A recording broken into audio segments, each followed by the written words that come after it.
The other day we had our high-tech specialist, Fred D'Ignazio, here, and we had so many toys that we really didn't get to explain many of them and what they do. They're really an educational experience for the child. Most of them are. And Fred is back again with some of the similar toys and some additional toys to talk about it. Fred, welcome back. Thank you, Tom. Boy, this is a high season for you, isn't it? High-tech season. One thing I wanted to say to the viewers first was the toys that we're going to show today, if they're not available locally and they're interested in them, they should send a self-addressed stamped envelope here to Channel 6 and make it a nice long envelope, and we'll send all the addresses back. Where they are available. That's right. Oh, I like these. I don't know, these are, looks like something out of Star Wars, if I may use the expression. Yes, last week we talked about the high-tech toys that are high-tech, but the high-tech is hidden. These toys we're showing today are the high-tech toys where you see all the little high-tech components, the gears, the batteries, the motors, and everything out in the open. So a child who works with a toy like this is actually learning a little bit about what goes on in all of our appliances. Is this designed, I mean, did this come like this, or did the child build it? Well, what you have, yes, this is something that my 6-year-old son Eric and I built, probably Eric doing more than me. Yeah. And well, I'll show how this works by pushing the on switch over here. Okay. Just go one direction or the other. Okay. And watch it, it's pretty wild. This is called a turn-backer avoider. And when it bumps into something, it goes off in the other direction. This might be called wild high-tech. All right, now what we've got here, let's see if we can get a close-up of this, though, holding it up. You can actually see the gears moving in there, so that the child learns physics and dynamics. That's right. We have another product here, which is your everyday average household vacuum cleaner. In our society today, computer technology has far outstripped our abilities to utilize it. The industry sales are volatile with surge and setback, and competition is savaging price levels, to the benefit of the buying public, by the way.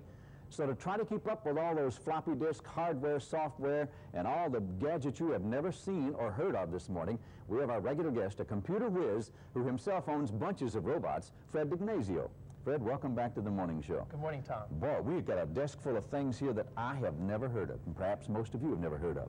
And I guess we can start right over here at the... yes, this is a cellular phone, Tom, and it's they come in 3 sizes, one in an automobile, one in a briefcase, which you see here, and there's a new kind that you can actually almost put in your pocket. Okay, now I'm walking around the street with my briefcase, just like this.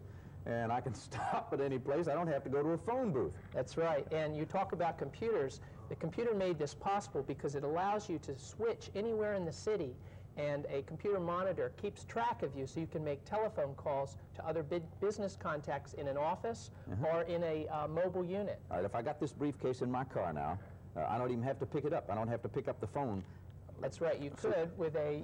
Let's see, a little switch there. You push that, and the phone handset comes up. I could pick it up like that, but I don't need to. The big criticism is you're trying to drive and also make a phone call. You don't have enough hands. That is true. So for safety's sake, there's a little microphone and speaker mounted on the briefcase. So you can speak into the phone without having to use your hands. All right. Looking forward to this. Fred has prearranged a telephone call. That's right. From the AT&T Phone Center in Brookwood Mall, we have Shirley DuPont, who's driving around in her car here in Birmingham, and we're going to see if we can try to reach her from the studio. What do I punch to get it? All we have to hit is the send button. It's the big button above the 3. This one right here? Yes.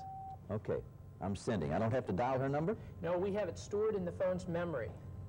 Okay. Let's see. I am sent. There it is. It's ringing. I'm going to get down here so my microphone can pick this up. Good morning, Tom. Well, good morning, Shirley. How are you? I'm very well. I know that your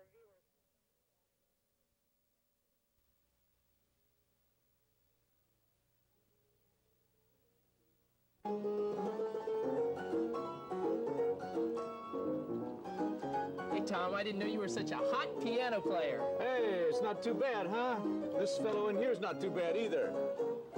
Oh, Fred, this is one of the forerunners of automated music, isn't it? That's right. The old player piano. That's right. Now we have some new pianos over here that are about 1/10 the size because it's all in a microchip. I'll show you. And a brand new world from this one. That's okay. right. Have at it, fellow. Well, Fred, we're in a world of portable keyboards now. Where does this fit in the music setup? Well, what you have here is a keyboard that's a microchip, miniaturized version of that large player piano over there. My, how it has shrunk. And instead of a large roll that player piano played for each song, you've got a little magnetized strip down here that essentially represents jingle bells. Right, and all this music here is on this little magnetic strip. Right. And the way you load it into the machine for it to read it is just to place it in the groove, quick run it through a couple times. There we are. All right, you got the signal? And we have, oh, whoops, stop. Okay. And we've got Ronald Matthews here from Forbes Eastwood, who's going to be able to give you a quick lesson in electronic jingle bells. All right, Ron, are you sure I can play jingle? I can play that one over there. You positive? Positive. Why are you so positive? Well, the reason is because not only...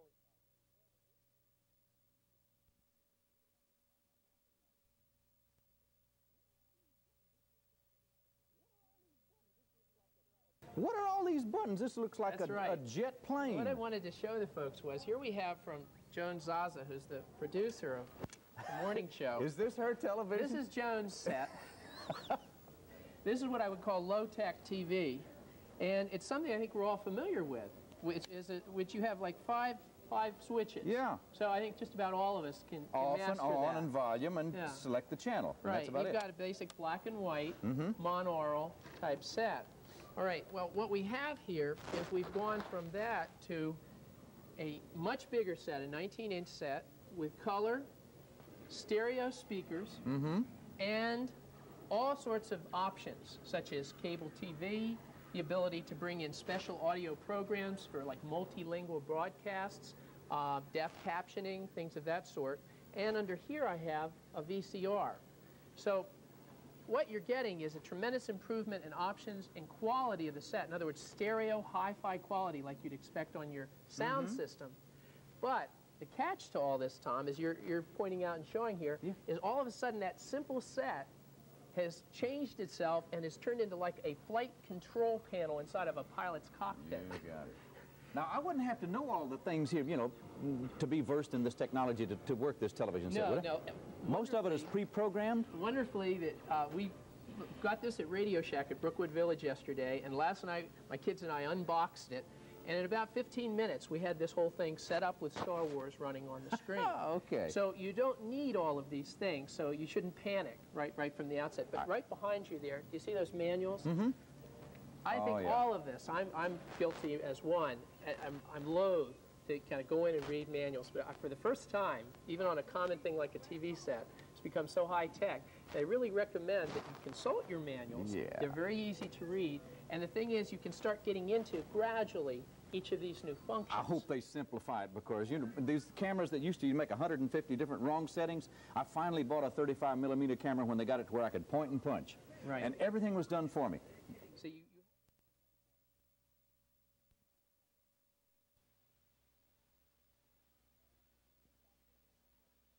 when you shop for a homework helper for your child, look for a program that is a member of a family of homework helpers that allow material created on one program to be used by another program. A child can create an outline of major ideas for a report, then feed the outline directly into a word processor. After converting the outline into a report, he or she can run a spelling checker which identifies misspelled words. I was worried that if the computer corrected my daughter Katie's spelling errors, she would never learn to be a good speller. But many spelling checkers anticipated this worry. Instead of automatically correcting a child's spelling errors, they offer several possible spellings and make the child choose the properly spelled word, then type the word into the computer. Other homework helpers help children solve word problems in math, research their reports, and study for tests.